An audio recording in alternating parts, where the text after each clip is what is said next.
Guys, land tax is going crazy. The assessments are coming out and you've only got 60 days to respond. One of our landlords has a house rented for $800 a week and his land tax bill is $600 a week. Is there anything you can do? Stay tuned. We're going to talk about it right now.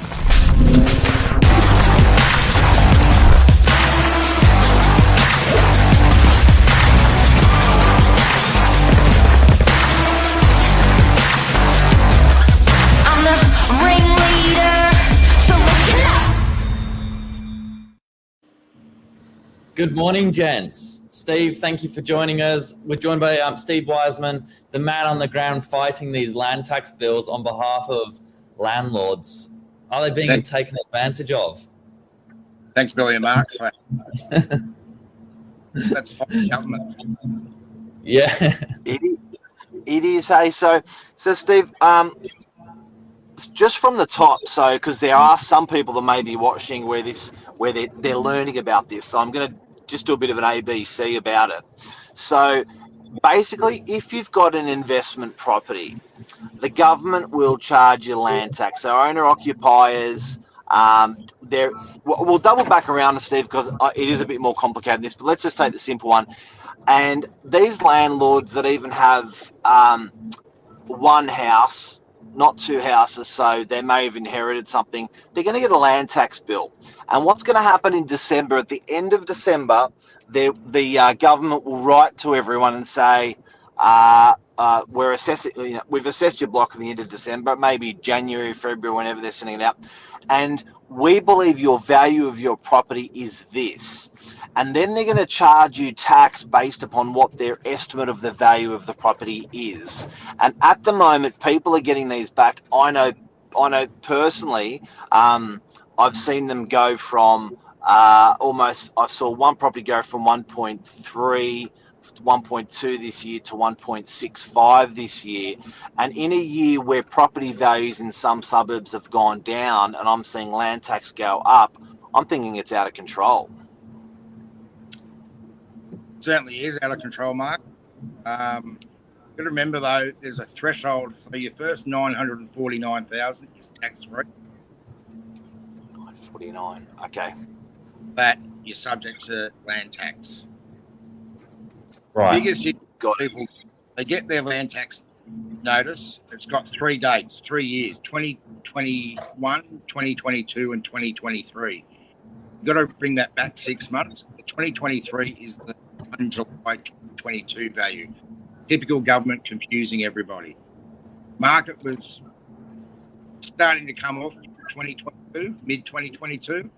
So land values that have risen in the latter part of 2022 and 2023 are incorrect. So we have to go back to our base date of 1 July 2022. It's just how the government looks at it, and that's how I look at it. But still, I'm seeing land values from 2021 to 2022 for residential houses going up 50, 60%. We all know the market went up, but it didn't go up 50 or 60%. It did go up maybe 30, 35, maybe down to 25 in certain areas. But these land values. Now, Steve, I was with a bunch of Italian ladies in an Italian house in Freshwater the other day. It was a deceased estate, and there was 4 of them in there, and they're all in their 50s and 60s. And we all know Italians love to own a 1 or 2 houses as an investment. These ladies were not impressed with what happened with what's happened with land tax, and some of these homes, they're not big renters. They may rent for $700, $800, $900 a week. Some of these homes out there, and then the land tax bill can be $500 or $600 a week. It's pretty hard after you're paying interest and water and council bills and maintenance of a property to then be gutting this land tax bill. What are the options for people? Because I think most people just think that's the lay of the land and that they can lay down and take it. Or they have to. They don't have any other opportunity. But you've got an opportunity. Anyone can object to their land value. It's the landowner's got the right to object. The problem is that it's difficult to object, and if you don't understand how to analyse a sale to arrive at a land value, then you're going to throw your hands in the air and say, this is too hard, we'll just pay the tax. And that's what a lot of people have done for many years. I've been a valuer for over 30 years. I've worked as a contractor for the Valuer General's office, so I've got some experience on how you go about objecting to your land value. So I have a quick free service where I have a quick look for about 15, 20 minutes to determine whether there's an opportunity to object. Now, I'm not going to say on every case there's an opportunity, because the idea here is to reduce people's tax and put more money in their pockets.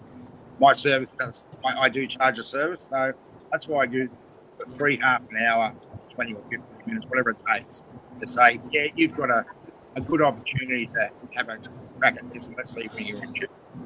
There's no guarantees, but I produce evidence, and I actually lodge. I don't do a valuation report. The government doesn't see a valuation report. They want to see sales. They want to see analysed sales, minimum 3, and I lodge and I project manage the whole system. So once I lodge an application, the Valuer General sends an independent valuer out, and you could argue all day if that valuer independent, it's another case matter, and they go out and assess the value of the property. They come back and they do a report. What happens then? If they agree with me, we will get the new land value. If they disagree, they'll send me the original evaluation report. Now, a lot of people think that's where it ends. I've got a second right to object against that valuation. I think there's errors in it. I think the values are wrong. And then I lodge another objection within 21 days of receiving the valuation report. And that second objection can lead to a sit-down face-to-face with the valuer and the representative of the Valuer General to discuss the issue. Steve, I've got a question for you. Just a quick one. What's the difference between your assessment and the government's? Because we like to say in property, we're all working with the same data. So how can they really differ greatly? That's a good question. It gets down to what value do you put on the added value of the improvement. So what is the house worth? We've seen construction costs over the last few years blow out 20-30% higher than they were a couple of years ago. So what is the added value on a rate per square metre of, say, a typical 150 square metre house that might have been built in the 60s? Now, the government, it's like a depreciated value that we put on it. So we might be working around the $2,000 a square metre for the depreciated value. Because the new construction cost for a new house might be $4,000, $5,000, $6,000, depending on the fit out, whether the kitchen's got marble or granite or whatever. Then there's the added driveways, fencing, pools. These all come into play. The government has set rates per square metre that just are all over the shop. For an example, which is not in our area, but you never know, you might have an investor who has a house, say, in Granville, a rundown fibro house in Granville, they've set $2,000 a square metre as the added value. Yep. Consequently, inner west, those terraces in Annandale and Marrickville, Stanmore, Petersham, they've set a value of $600 a square metre. That's wrong. Yeah, wow. Those terraces are worth a lot more in value. So it gets down to how you analyse that sale. And that's unfortunately where the public don't have the experience and maybe not even the confidence to analyse properly.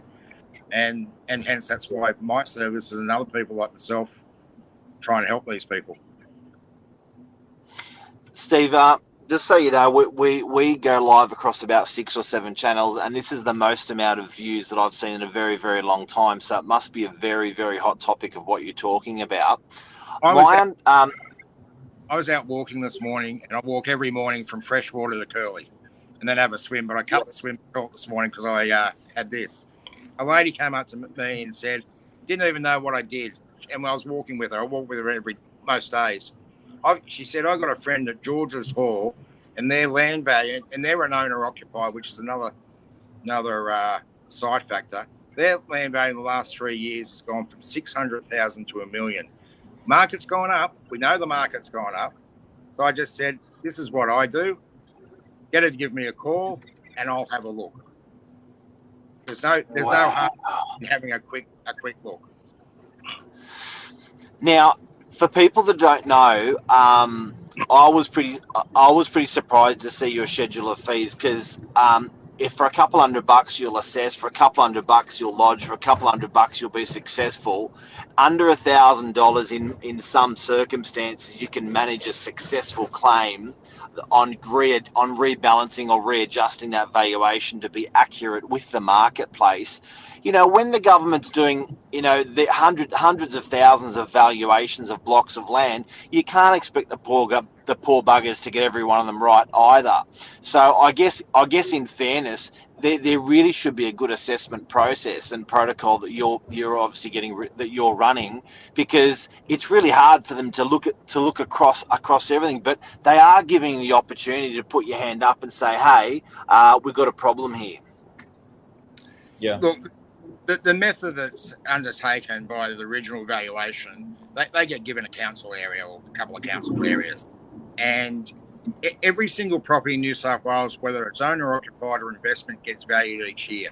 It's only the investment ones get reported to the landowner for the land tax. Every 3 years, your owner occupiers get reported. So you guys who own your own house don't have an investment, you're getting a new land value this year, and you can object to that. But the thing is, right, the initial valuer, he hasn't got time to inspect every single property in New South Wales, and the government hasn't got the money to pay it. So they look at a couple of sales, and they call them benchmark sales, and they spread those across the suburb or the council area. In some instances, and Palm Beach is a classic example where that doesn't work, because we've got houses up there that have got magnificent views. We've got houses that have got restricted views through trees. We've got houses that have got no views. So if they're using sales with a view, then someone on the flat down near the golf course at Palm Beach that doesn't have a view, their land value hasn't risen by the same as someone up high. So there's different factors that come into play that must be looked at. And we've got a couple of different sets of numbers for you, Steve. But I suppose the next question, I suppose we'll get to it, but how big can some of these savings be for the cost of $1,000 odd? Well, in some instances, and a couple of years ago, I had one where the revised land values based on my review took the person under the land tax threshold, and the government had to pay them for 3 years back money that they paid. Wow. The big is what I do, I just don't determine the 20, in this instance on that screen, 2023 land value. I look at the other two as well, because if the other two are wrong, you've paid money and you should be getting that back. So, hey Steve, yeah. I've got up on the screen a house in Narrowena, which is the middle one there, right? That's the one in the middle. Yep. 986,000 was the land value. 986,000 3 years ago. Now the land value is 1.6. 1.6. So when what's really funny?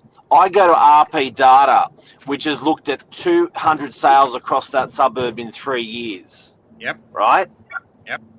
And RP Data tells me it's 11% growth over 3 years. Although when I look at this graph, there's about a 60% growth in 3 years, maybe 60%.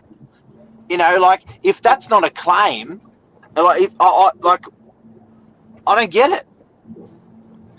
That's the issue that we are facing, and that's the landowners are facing. Yes, the market went up. We all know the market went up. You guys are real estate agents, you're experts in your field. You know the market went up. But the market didn't jump the percentage levels that they're increasing on a year-to-year basis. And let's just go back to one thing. The threshold that the valuer sets, he reviews that every year. This year's threshold went up 16.5%. But then in another report, he says that residential, on average, went up 26%. And then the land values get issued, and they're going up 50%. So where is the real value? Okay. So, what are people's options now? So, I'm really, really passionate about this topic. I can talk until the cows come home. But bottom line is, in short, what should people do if they feel they can justify that their land tax is incorrect? Before we go into that, I just want to stress, if you were issued a land tax assessment 30 days ago, you have used up 30 of your 60 days. You've only got 30 days to go, or 15 days to go, or 40. So what's your date? You've only got 60 days to make it from when you get that assessment. Yeah, is that correct? That's correct. And if you're one, I won't allow it. Can you say that again? So if you're 1 day over, if you object or contact me on the 61st day, we won't be doing anything. They will not allow it. They do have provision, but they will stick to their. This year, the number of rejections are going to go through the roof. They know that, and they'll be very tight on allowance. The only way they'll allow something is probably potentially a death, and then we're going to need death certificates, etc. But get it done, get it in now. Steve, I've been an agent for 30 years, and I've never seen such an imbalance on land tax valuations in my career. So what's the next move of what people should be doing if they feel this is incorrect? People have got two choices, or three choices. One, sit on their hands and do nothing. Two, lodge an objection themselves if they need to. And the process is difficult, and it will take you a few hours online to go through the process. You've got to analyse sales. You've got to show, you've got to put reasons in why you believe your land value is too high. Or three, they can contact me. And anyone that contacts me from this broadcast, I'll waive the first initial fee. So I'll do a review for nothing. Oh shit, that's good. That's amazing. So we've put Steve's email address in for you guys. Steve, do you look at Queensland properties? No, I don't. I'm not. I was once registered in Queensland. I'm not anymore. So, but you don't want to own investment in Queensland because the Queensland government want to land tax your Queensland holding and your New South Wales holding. So they're having a double dip. But that's another story, which is out of my league. Can we just run before we go? We're going to blow your phones up, I reckon. Before we go, can you tell us a working example? Billy's got a working example here to show you the significance, a working example of yours to show you the significance of the difference if you do have a successful claim on your land tax this year. Billy, can you bring up that little puppy? I am going to bring up that little puppy. Just give me 1 second so I can get the best view. Look at that, a glebe. That was it. Nah. Yep, nah. Yep, that's perfect. I'm going to zoom in a bit for you guys. Oh, that's great. So tell us about this glebe example. This is a block of units / boarding house, number of bedrooms.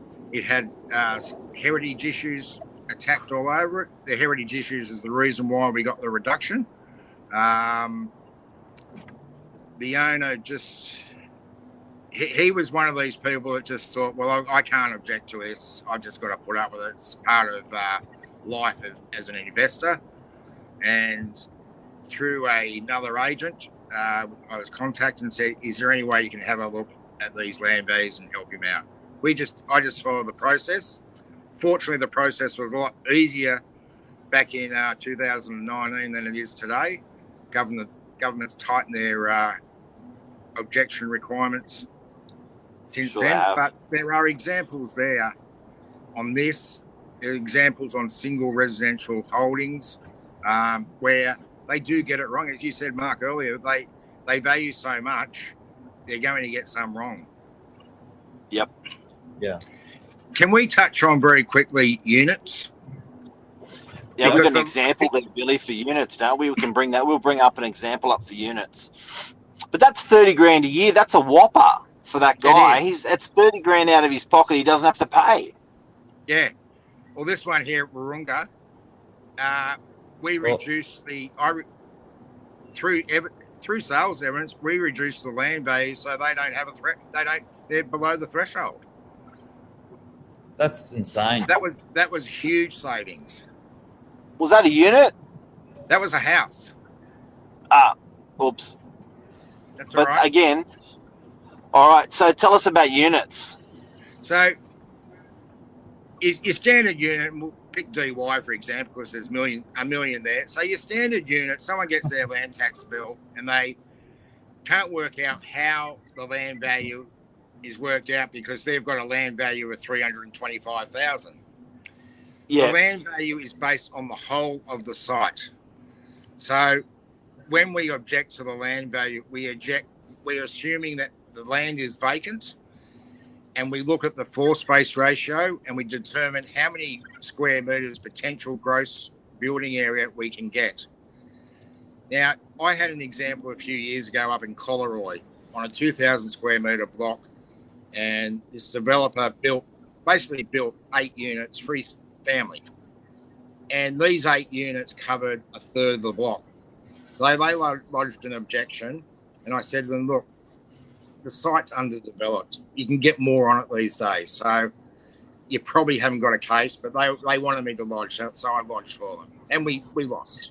We lost, and I say that I don't win everything, but we lost on the basis that units, we look at the potential gross building area based on the floor space ratio, and we analyse that to sales. So if you're a unit, and I'm not trying to put people off from objecting, if you're in a unit and you're in an older style block that's got plenty of gardens around you, that site in terms of the government is underdeveloped, and they won't look at the 10 units. You might be able to get 20 units on it. They will value it based on the 20 units. Is that fair? Wow. Is that fair? Who knows?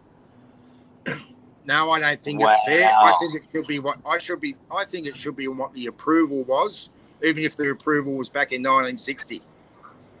Because there are plenty of buildings around, they've got parklands around them.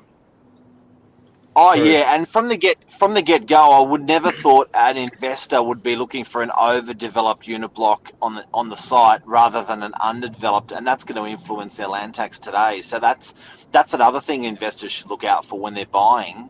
Exactly. So you look at the new developments now around Pittwater Road. They're built boundary to boundary. There's hardly any setback. So that's what the government, when they're valuing residential units, are looking at. Well, we can knock this thing. Well, this is a vacant block of land, and we can build boundary to boundary without setbacks. So, Steve, units can be difficult to get a reduction unless the whole building is built already on the site, no setbacks.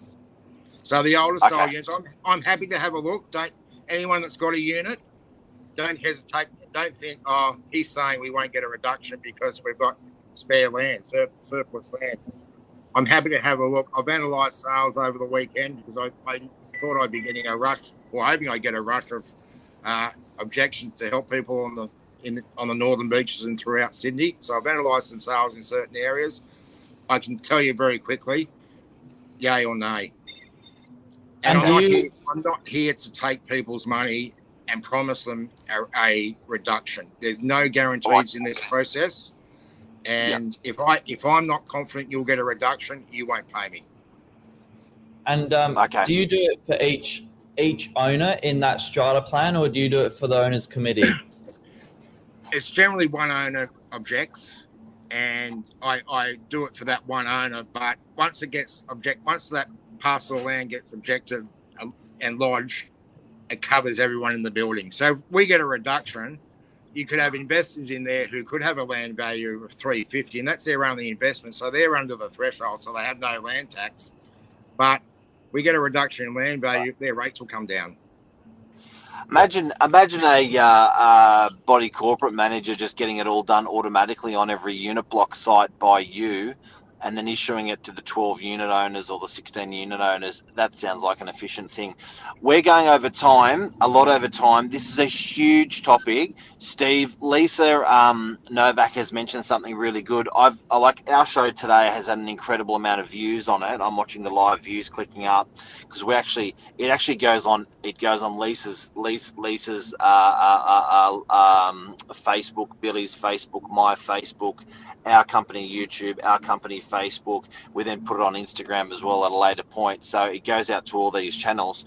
What we're going to do is, I just had a look at what Lisa's suggestion is. We're going to put a night on next week. I'm going to have a chat with you off air, and we're going to invite our landlords and clients to come in and explore this option a little bit more, because this is one hell of a hot topic. And this is only the beginning. Remember when I said earlier, you got to go back to 1 July 22. That's the date of the land values. We know that the next 6 months of 2022 and 2023 have gone down. So next year is going to be another big year to watch. Wow. Okay.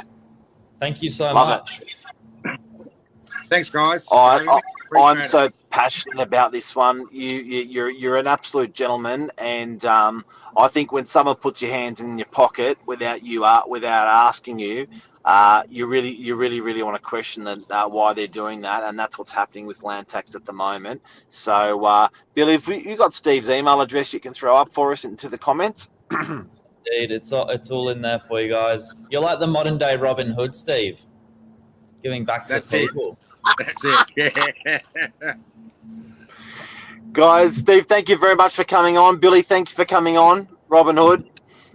Thanks, guys. I'll go and get my son out of bed now so I can get to school. Yeah. That's it.